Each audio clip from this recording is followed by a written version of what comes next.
Hi, I'm Dennis. We're back with another repair tip. Today we're going to replace the cap. Why? Because as you can see, it's spinning on the handle. There's a reason why that happened. And you know, we get busy. I'm not going to beat up on anybody. We're in a hurry. But what happens is that I have a tendency to take the tool in the jar and loosen it up. And eventually it'll fatigue this cap and it'll start to spin, and then you get a little aggravated. Okay, so remember, grab a hold of the jar lid and the jar and remove them like this, kind of like a paint gun. You won't have that problem. But anyway, let's get to the repair. Okay, obviously the cap is spinning on the tool here. We know why that happened. We don't need to talk about that. I'm going to inspect the siphon tube.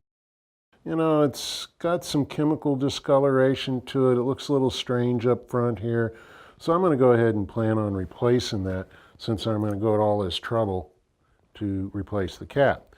Single edge razor blade, I'm just going to pierce that right there. I'll take a pair of needle nose, just grab that there on the bottom,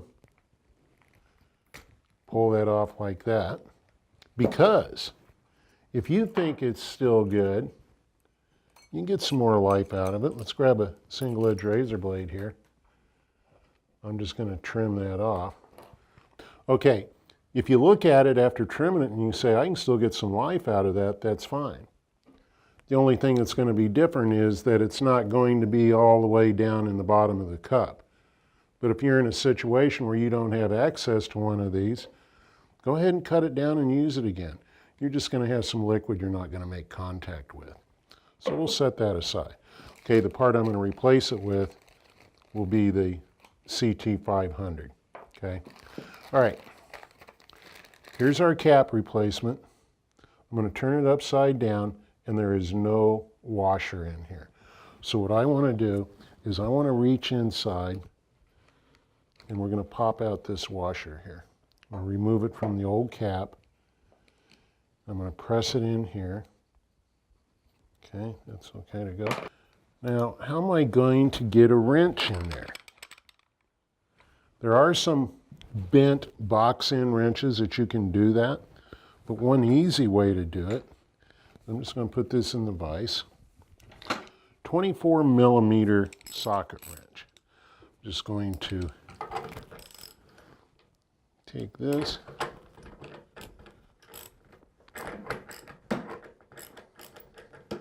okay.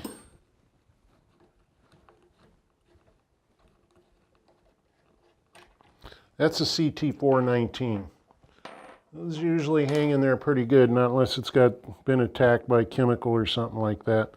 You know, I was considering about tightening this down. And you know, if I don't have a cap replacement, I can put this on and torque it down some more and get some life out of it. And remember to use the collar and the jar to remove it. But see, that one's pretty loose on there. I've got a new one. I'm going to put a new one on it. I'll just spin off like this.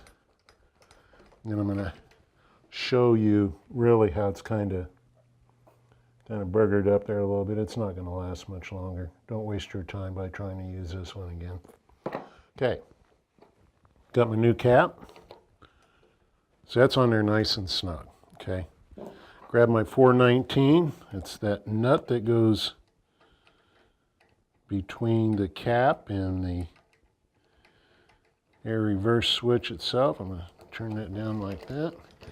Grab my socket wrench. Put that over. Okay, how much pressure or torque do I put on this nut? You know, one thing you can do is,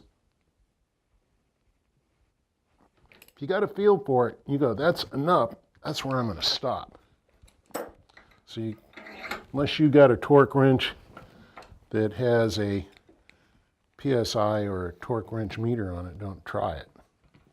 Okay, that's on. I'm going to put my new siphon tube on. Cap with hole replacement.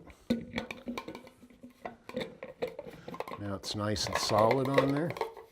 Remember, this isn't going to strip out again if you grab the tool and the jar separately and take it on and off.